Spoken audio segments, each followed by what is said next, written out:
Assalamu alaikum dear students. I Imtiaz Ahmed Butt and my friend Shaukat Ahmed Mir. Assalamu alaikum warahmatullah. We welcome you all to our today's presentation. Today's lecture will be our third lecture on the same topic, real numbers.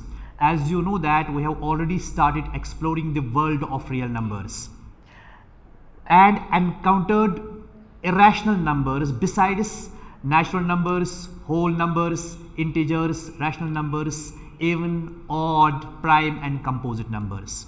But today's topic is something different. Now it is time to apply all the previous results, that is in this topic, Euclid's division lemma. In this Euclid's division lemma, there are two things. One is the name of prominent mathematician Euclid and second is lemma. थोड़ा मैं बताना चाहूँगा Euclid के बारे में. Before we start this, मैं Euclid के बारे में थोड़ा बताना चाहूँगा कि यूक्लिड एक प्रोमिनेंट मैथमेटिशियन थे और इन्होंने एक बुक लिखी जिसका नाम एलिमेंट्स है. वो 13 वॉल्यूम्स पे मुश्तमिल है. उन 13 वॉल्यूम्स में से 6 वॉल्यूम्स जो है, 6 वॉल्यूम्स में ज्योमेट्री का जिक्र किया गया है. इसलिए इस मैथमेटिशियन का नाम फादर ऑफ ज्योमेट्री कहा गया. और जो बाकी काम इन्होंने किया है, जो बाकी वॉल्यूम्स है, वो सारे उनमें उन सभी वॉल्यूम्स में नंबर थ्योरी का जिक्र किया गया है, यानी वो सारे नंबर थ्योरी के ऊपर है. तो उन में से एक टॉपिक ये भी है जो नंबर थ्योरीज में आए हैं, उनमें से एक टॉपिक ये भी है, that is Euclid's division lemma. तो मैं शौकत साहब को दावत देना चाहूँगा कि वो इस पे रोशनी डालें. बिल्कुल सही फरमाया यूक्लिड के बारे में. तो एक ग्रेट मैथमेटिशियन रहे हैं. तो दूसरी एक चीज़ जो है यहाँ पे, सबसे पहले मैं ये बताना चाहता हूँ कि यहाँ पे लेमा आया. तो लेमा एक प्रून कोई रिज़ल्ट होता है, कोई भी रिज़ल्ट, प्रून रिज़ल्ट जो दूसरे किसी रिज़ल्ट के लिए हम इस्तेमाल करते हैं, दूसरे रिजल्ट को प्रूव करने के लिए इस्तेमाल करते हैं. दूसरे रिज़ल्ट को प्रूव करने के लिए इस्तेमाल करते हैं. चलो ठीक है. तो ये लेमा चूँकि एक नया है, नया वर्ड है बच्चों के लिए, तो इनको ये पता होना चाहिए कि लेमा कुछ नहीं है, ये एक प्रून रिज़ल्ट है जो दूसरे किसी रिजल्ट को प्रूव करने के लिए इस्तेमाल किया जाए. तो इसका मतलब सर है कि इट्स अ हेल्पिंग थ्योरम इसको कहा जा सकता है. सो अब मैं यहाँ पर सर मेंशन करना चाहूँगा. तो ये जो है सर का मानना है कि क्योंकि ये तो हम इस्तेमाल करते हैं दूसरे रिजल्ट को प्रूव करने के लिए, इसका मतलब है कि ये हमें हेल्प करता है. तो अगर मैं इसको हेल्पिंग थ्योरम्स के नाम से पुकारूं तो कोई परेशानी नहीं होगी. कोई बात नहीं. It is helping theorem.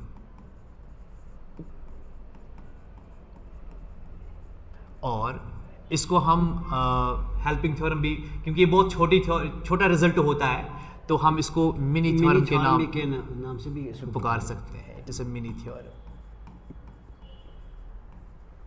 Okay, ठीक है sir.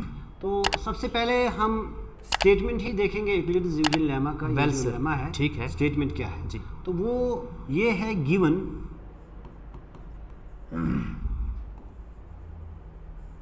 any two positive integers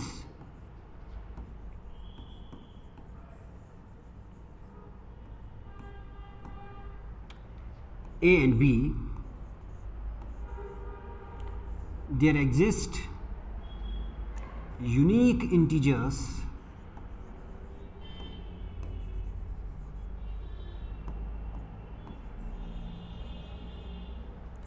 q and r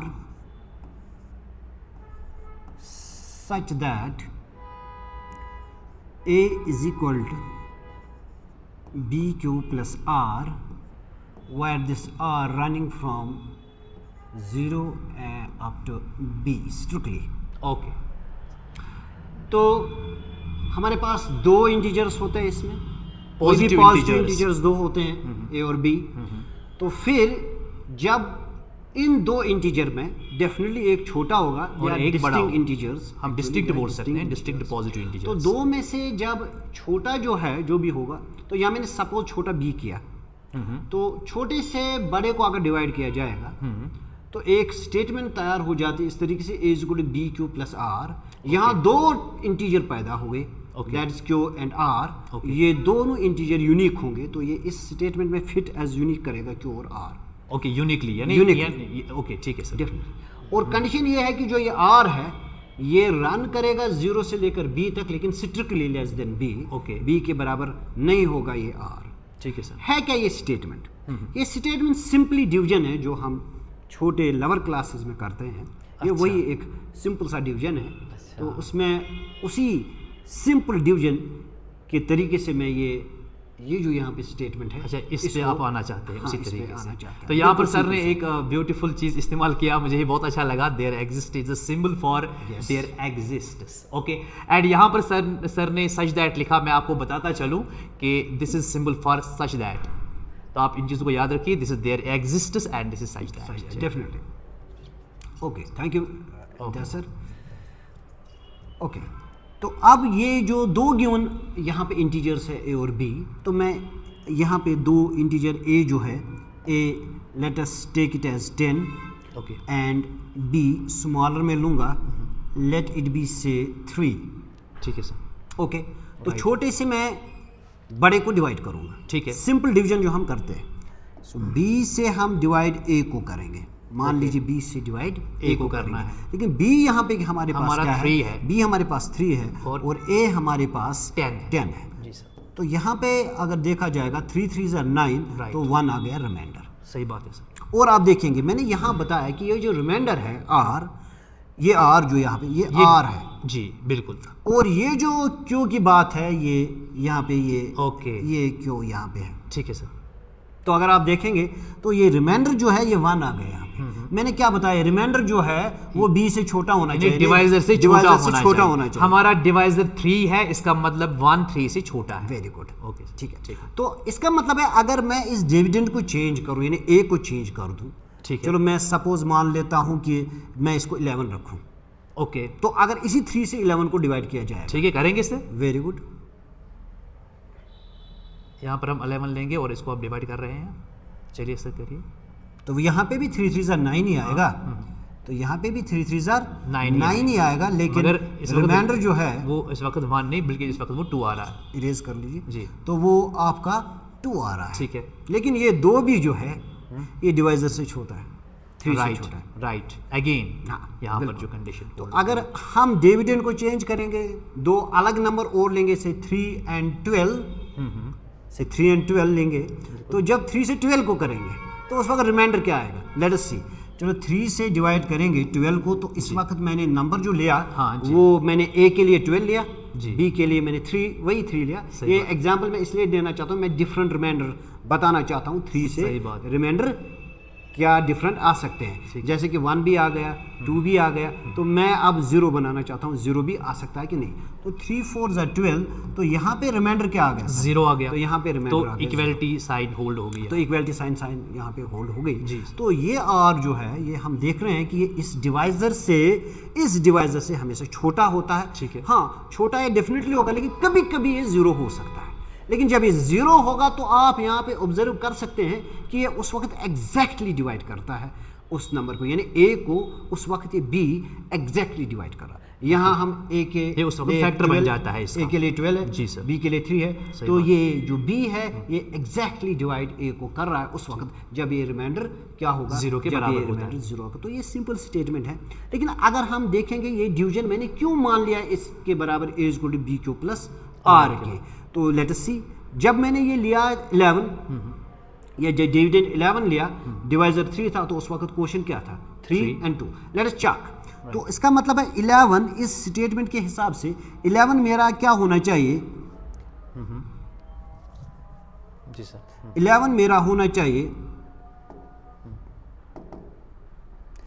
11 जो है वो आना चाहिए हमें, ये डिवाइजर क्या लिया था 3, तो क्वोशंट क्या आया उस वक्त 3 प्लस क्या रहेगा रिमाइंडर 2। क्या ये बैलेंस होती है, बिल्कुल होती है। ये बिल्कुल बैलेंस होते हैं, आप चेक जी। कर सकते हैं। 3 3 9 प्लस 2 इज 11, सही बात। तो ये बैलेंस हो रहा है। तो ये सिंपल डिवीजन, ये स्टेटमेंट जो ये लेमा जो है लेमा, ये सिंपल ये जो डिवीजन है इसको हमने कैसे रिप्रेजेंट किया, dividend is always equal to divisor into quotient plus remainder. ठीक है सर। तो इसी तरीके से अगर इसको किया जाएगा तो ये लिखा जाएगा 12 is equal to 3 into 4 plus 0, यहाँ पे रिमाइंडर 0 है।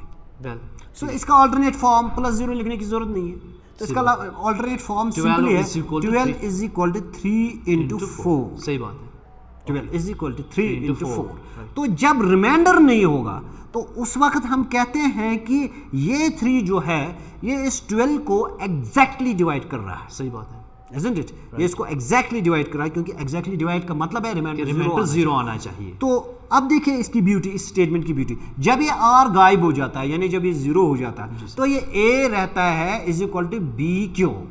ठीक बात है, आर है ना 0, तो A remain is equal to B Q. A remain हमें क्या कर, ए किसके बराबर रहता है, हमें बी क्यू के बराबर। ठीक है। तो जब ये बी क्यू के बराबर रहता है like this 12 is equal to 3 into 4, उस वक्त हम कहते हैं कि ये 3 जो है ये 12 को एग्जैक्टली डिवाइड करता है, ये 12 को एग्जैक्टली डिवाइड करता है। ठीक है सर। तो अगर हम कहेंगे सिंपल, ये फॉर्म हमें क्या बनती है उस वक्त, A is equal to B Q, क्योंकि आर 0 है वो नहीं लिखेंगे। सही बात। तो उस वक्त क्या पता चला, बी जो है डिवाइड करता वो ए को डिवाइड करता है। ये एक इंपॉर्टेंट चीज है जो मुझे अभी जरूरत लगेगी आगे जाके, तो इसको यहाँ पे इसको माइंड में रखना है कि when A is equal to B Q it means B exactly divides ए।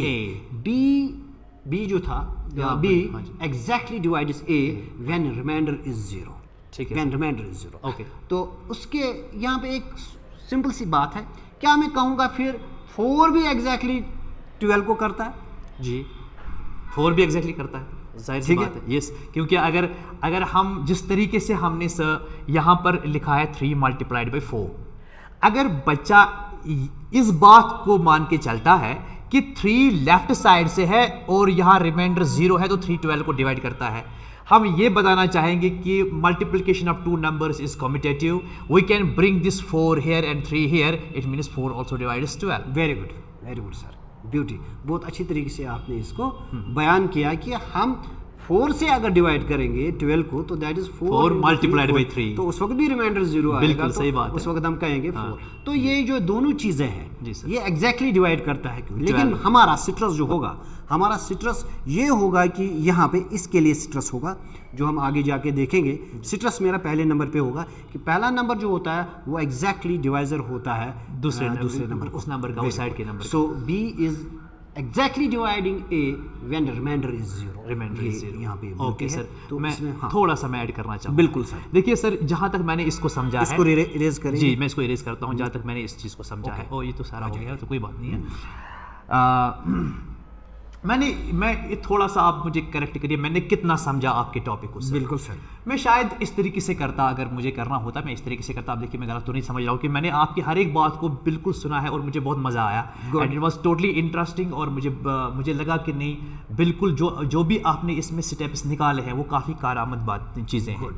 तो मैं इस तरीके से करना चाहूँगा। फॉर एग्जाम्पल, अगर मैं 2 क्योंकि स्टेटमेंट जो आपने पहले ही बताई कि हमें 2 पॉजिटिव इंटीजर्स लेने हैं गिवन a एंड b। चलिए मैंने जो 2 पॉजिटिव इंटीजर्स लिए, मान लीजिए एक मैंने 8 लिया एंड दूसरा मैंने 3 लिया, b मैंने 3 लिया, क्योंकि मुझे एक छोटा लेना है और एक बड़ा लेना है। वेरी गुड सर, जब चूंकि अब b तो छोटा है a बड़ा है, मुझे बड़े को छोटे से डिवाइड करना है, तो सर मैं 8 को 3 से डिवाइड करूंगा। बिल्कुल।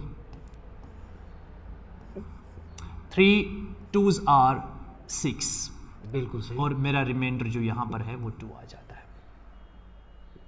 सर अगर मैं आगे जाऊं, मैं a का वैल्यू चेंज करता हूं। अगर मैंने सपोज a को मैंने 9 लिया, या मैं 12 लेता हूं a को, I will take it as 12 and b as 3। ठीक है। अब मैं डिवाइड करना चाहूंगा। जब मैं 12 को 3 से डिवाइड करूंगा, 3 4s are 12, और मेरा रिमाइंडर जो है वो 0 आ गया। बिल्कुल सही।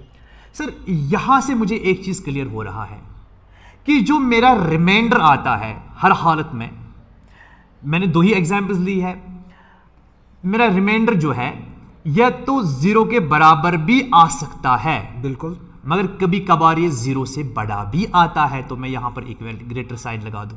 ठीक है। बट ऑलवेज, चाहे ये केस हो या ये केस हो, दोनों केसेस में ये मुझे डिवाइजर से छोटा आता है, तो तो ये लेस देन डिवीजन रूल जो आप बोलना बिल्कुल, जो आपने वहाँ पर, मुझे लगा शायद बच्चे को कन्फ्यूजन मत ना होगा। शौकत सर ने बहुत अच्छी तरीके से एक्सप्लेन किया। मैंने अब इसका रिव्यू दिया कि अगर हम प्रैक्टिकली 2 नंबर्स लेंगे तो फिर क्या क्या होता है। तो अब हमने क्या देखा, और जो सर ने बात बताई, इन्होंने बताया कि यहाँ पर जो है, जो हम छोटे क्लासेस में करते हैं कि डिविडेंड, क्योंकि यहाँ पर जो ये डिवीजन प्रोसेस हमने की है, इसके कुछ कंपोनेंट्स है sir.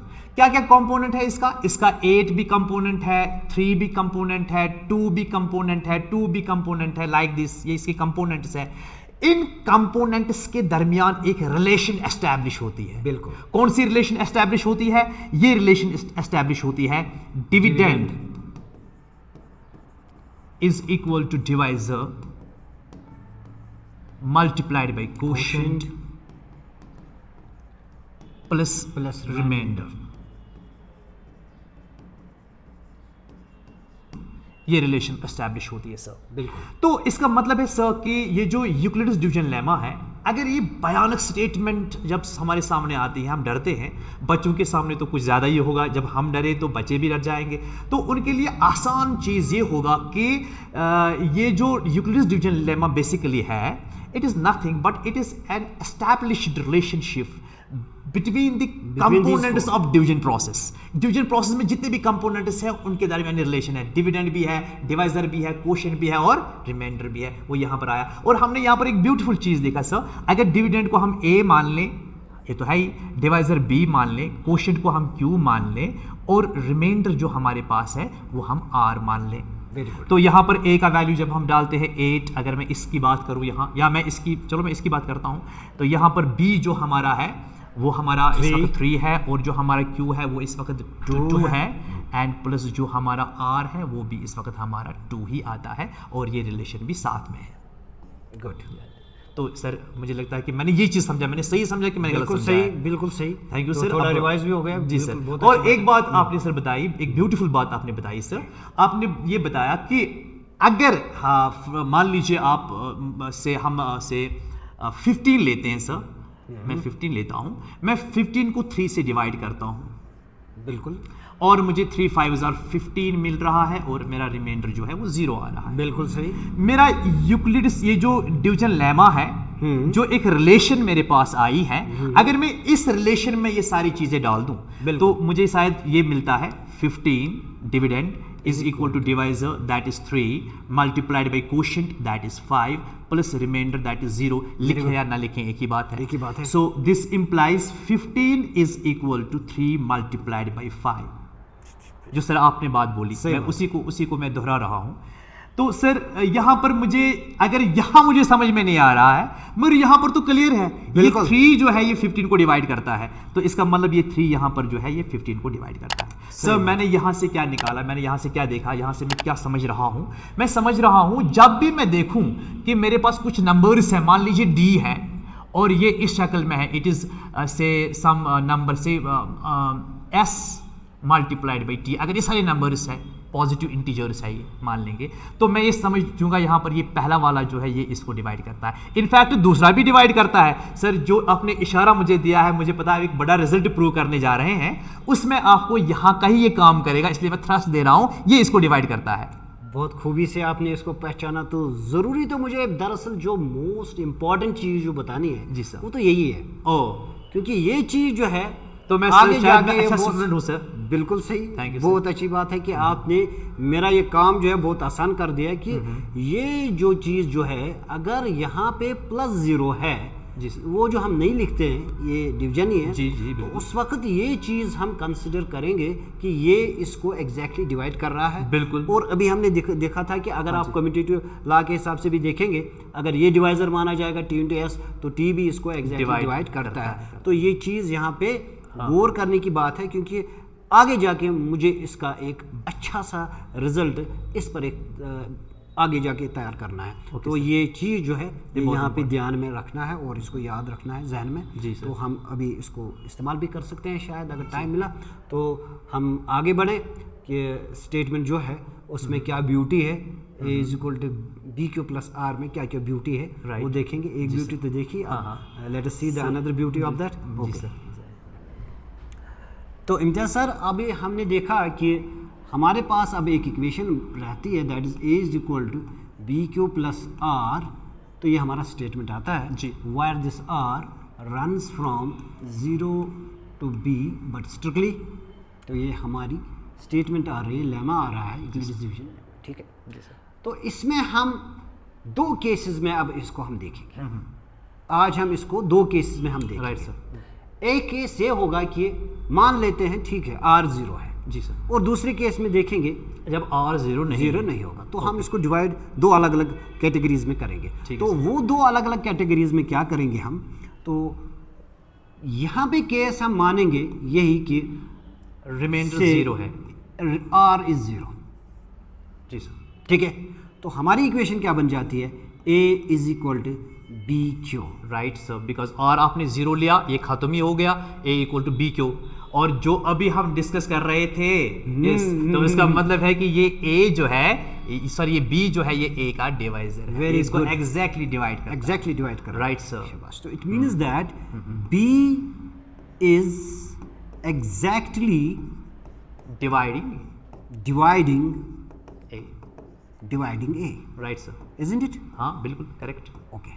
B is exactly dividing A. हाँ Can I say, अगर मैं गलत नहीं हूँ, can I say B also exactly divides B? हाँ, इसमें तो कोई शक है, एवरी नंबर डिवाइड्स इटसेल्फ। जो आप पिछले लेक्चर में बोल रहे थे कि ट्रिवियल इसका ये फैक्टर है। हाँ ठीक यस है? एग्जैक्टली। तो अब आप देखिए B खुद को भी डिवाइड कर रहा है, तो ये इसका एक फैक्टर है, वो सबसे बड़ा वाला फैक्टर होगा, है कि नहीं है। और B जो यहाँ पे है वो A का फैक्टर है जी। क्या मैं बता सकता हूँ जो हमने कल डिस्कस किया था SCF के बारे में, क्या मैं ये बता सकता हूँ कि इस A और B में उस वक्त SCF B है? करेक्ट 100%। अब बता सकते हैं? बिल्कुल। क्या आप एक्सप्लेन कर सकते हैं सर? बिल्कुल। हाँ देखिए आप एग्जाम्पल से ज़्यादा अच्छा रहेगा Very अगर हम एग्जाम्पल से लेंगे ये। तो अगर एग्जाम्पल में अगर हम फॉर एग्जाम्पल से हम लेते हैं 4 और Good. ये मैं A लेता हूँ, ये मान लीजिए आपका A है और B 2, दूसरा आपका B जो है वो 2 है। एग्जैक्टली डिवाइड करता है, डेफिनेटली सर, ये इसको डिवाइड करता है। बिल्कुल। ठीक है। तो अब देखिए अगर आप इनका एचसीएफ निकालेंगे, जो मैंने अभी हम, क्योंकि हमें यूक्लिडियस डिवीजन लेमा की जो एप्लीकेशन है वो वास्ट है सर, हम वहां नहीं जाएंगे। अभी अपना सिंपल फिलहाल डिवाइजर जो हमने ऑलरेडी एचसीएफ बच्चों को दिखाया कैसे निकालते हैं एचसीएफ वगैरह, अगर उस हिसाब से हम देखेंगे इनका एचसीएफ निकालेंगे वो 2 ही आता है, जो इसका B है। बिल्कुल 2 आता है, क्योंकि अगर हम देखेंगे इसके बिल्कुल डिवाइजर्स देखेंगे तो A के डिवाइजर्स अगर देखेंगे वो 1 that is आएगा, 1, 2 आएगा 4 और 4 आएगा, यहाँ और से यहाँ तो 1 और 2 आएगा। जी ठीक बिल्कुल, है, प्राइम तो नंबर है, तो आप देखेंगे ना ये डेफिनेटली यहाँ पे होगा, कॉमन है और सबसे बड़ा है। जी बिल्कुल है। तो यहाँ पे भी वही मैं कहना चाहता हूँ बिल्कुल कि सही बात है। जो SCF होगा फिर हाँ। इस वक्त A और B का वो that is B. Definitely B ही होगा, smaller छोटा one. होगा, स्मॉलर वन। Smaller one सो होगा एक सीख मिल गई सर यहाँ पर। हाँ बिल्कुल, आप बताइए सर। जब आपके पास कोई भी 2 नंबर्स होंगे, जब आपके पास कोई भी 2 नंबर्स होंगे, मान लीजिए आपके पास एक नंबर है, सपोज मान लीजिए 8 है हाँ A, और दूसरा नंबर B जो है वो मान लीजिए आप से कोई भी जो सपोज 4 लेंगे। 4 लेंगे, तो अगर मुझे इनका एचसीएफ ढूंढना होगा इन 2 नंबर्स का, वो तो 4 आएगा डेफिनेटली, क्योंकि ये इसका एग्जैक्टली डिवाइजर है। Exactly वही मैं divisor. बताना That is चाहूँ, what- शॉर्टकट। हाँ, अगर हम 8 और 3 लेते हैं तो यहाँ पर इनका एचसीएफ छोटा नंबर नहीं आएगा। सो ये तभी आता है जब ये इसको एग्जैक्टली डिवाइड करता है। वही तो बताना चाहते हैं, वही बताना चाहते हैं ये अब कि मेरे समझ में आया। समझ वही बताना चाहते हैं कि अगर ये R यहाँ पे 0 होगा तो फिर A हमारा B क्यों बन जाता है, तो ये कन्फर्म होगा, जो अभी बात कर रहे डिस्कस कर रहे थे, ये इसका डिवाइजर है। ठीक है। तो मैं अब बता रहा हूँ B एग्जैक्टली डिवाइड कर रहा है A को, जो अभी हमने डिस्कस किया। फिर मैं बता रहा हूँ B तो खुद को भी डिवाइड करता है एग्जैक्टली। ठीक है। तो B divides B and B divides A exactly. तो इसका मतलब है ये तो SCF होगा, कन्फर्म्ड SCF होगा। बिल्कुल 100%। तो आइंदा हमेशा जब ये इक्वेशन हमारे पास होगी A इक्वल टू B क्यों, तो आंख बंद करके हम क्या बता सकते हैं, हम बता सकते हैं ये ये B जो है ये इसका SCF है। राइट, देखो correct. Not only the divisor right but SCF। तो Always. डिवाइजर मतलब एक डिवाइजर से मैंने इसको हाईएस्ट कॉमन डिवाइजर के लिए ले लिया। तो ये एक इक्वेशन है जो आपको दिमाग में रखना है कि A इक्वल टू B क्यों means that this B is the SCF of A and B। Right. क्योंकि इट एग्जैक्टली डिवाइड्स ठीक है इट। तो ये एक केस है जिसमें हम ये बता सकते हैं कि SCF क्या हो सकता है। दो नंबर्स का अगर हम ग्लूटिस डिवीजन लेमा देखेंगे, रिमाइंडर 0 होगा, तो उस वक्त हम बताते हैं कि जो भी होगा वही A और B का SCF होगा। सही बात Isn't it, sir? यस 100%। चलो अब जो दूसरा केस लेते हैं, ये पहला केस और इज नॉट इक्वल, और इज नॉट इक्वल, टाइम हमें शायद परमिट नहीं करता है। आज के लिए इतना काफ़ी रहेगा, हम वो चीज़ नेक्स्ट वीडियो में देखेंगे। ओके सर, जैसे आपकी मर्जी। ठीक है, थैंक यू।